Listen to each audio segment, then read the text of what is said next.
Hey, car stars, this is Miss Hall, and today in science we're going to talk about variables. Now, a variable is just part of an experiment. I want you to think back to when Miss Cormier and Mr. Reese and I did the Alka-Seltzer experiment for you guys.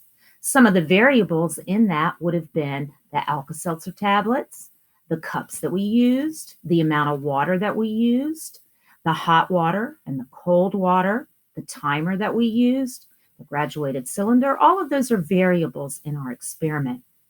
Now, today, at the end of the lesson, I would like for you to be able to understand what a variable is and be able to discuss the different kinds of variables that are there. Now, we're going to start off today by talking about this device that I'm sitting next to right here. Now, this is just, called a swinger, so you can see why it's called a swinger, because it's swinging back and forth. And what I'm going to do is I'm going to put this swinger on here, and I'm going to hold it back, kind of at a straight back, and I'm going to let it go, and we're going to count. I've got my timer right here. We're going to count the number of times it swings, and a swing is considered an up and back. We're going to count the number of swings that it swings in 10 seconds. So here we go. Let me get my timer. On your mark, get set, go. 1, 2, 3, 4, 5, 6, 7, 8, 9, 10. So about 9 or 10 swings in 10 seconds. Now, if I wanted to make a change, if I wanted to change that number of times it's went back and forth from 10 to maybe more or less, what could we do to change that up? Think about that for a minute. Sometimes when I do this experiment, I have kids tell me that maybe if we added weight to it, that might make a difference on the number of swings that it goes back and forth. Some of you might think, well, maybe if we change the length of the string, that might make a difference.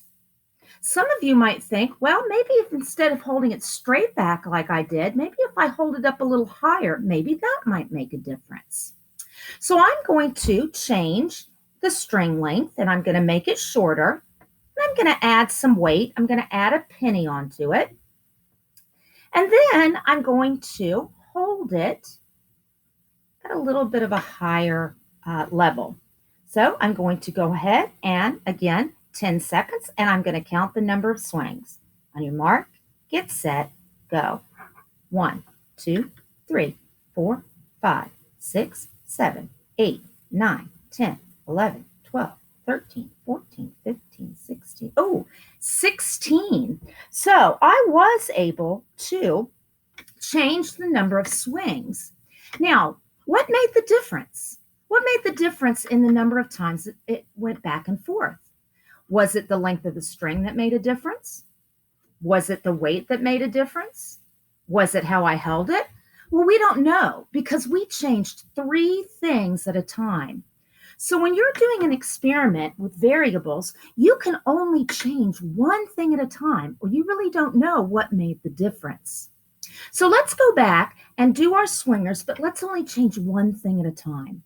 So I'm going to go back to my original length of the string. We know this one did 10 times back and forth, 9 or 10 times in 10 seconds. And so this time I'm just going to hold it up a little bit higher. That's going to be the first thing that I'm changed. Everything else is staying the same from the first time. On your mark, get set, go. 1, 2, 3, 4, 5, 6, 7, 8, 9, 10. Okay, 10 swings in 10 seconds. Well, that's what it was the first time. So holding it up a little higher rather than holding it straight back doesn't make a difference. All right, so this time let's add just the weight. We're going to keep the string the same. We're going to hold it just up sideways, and we're going to just add this penny. Now, right this time, the only thing we're changing is adding weight from the very first time that we did it. So let's see if this makes a difference. On your mark, get set, go. 1, 2, 3, 4, 5, 6, 7, 8, 9, 10. That one didn't make a difference either. The weight didn't make a difference either. So the last thing that we talked about was maybe the length of the string. So let's go ahead and just change the length. We're going to hold it straight back like we did, and we're going to not put any weight on it. We're just going to change the length of the string. So let's go ahead and try this. On your mark, get set, go.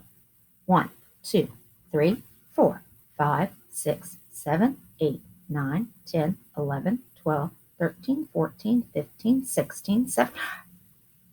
So in this case, what made the difference between the number of swings that this swinger made was the length of the string. But we only knew that by changing one thing at a time. And that's very important when we talk about experiments and variables. You can only change one thing at a time, or you don't know what made the difference. Now let's talk about some different types of variables. Now, there are 3 kinds of variables that you guys are going to talk about. And the first kind of variable is what we call the independent variable. That's what you're testing for. So in this case, the weight or the length of the string or the way we held it would have been the independent variable, because that's what we were testing each time that we went back and forth. Remember, we could only do one at a time. Now, I want you to think back to the Alka-Seltzer lab that we did. Let's talk about the independent variable in that. When we did that, we actually had 2 cups of water. One of them was hot and one of them was cold. That was what was different in that experiment, the hot water and the cold water. That was your independent variable. That's what we were testing for. We wanted to know if it was going to dissolve faster in hot or cold water. Now, the second kind of variable is known as a control variable or constant variable. They're called both.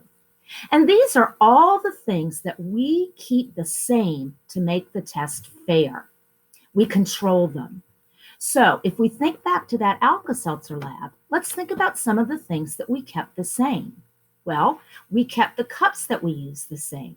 We used the same amount of water.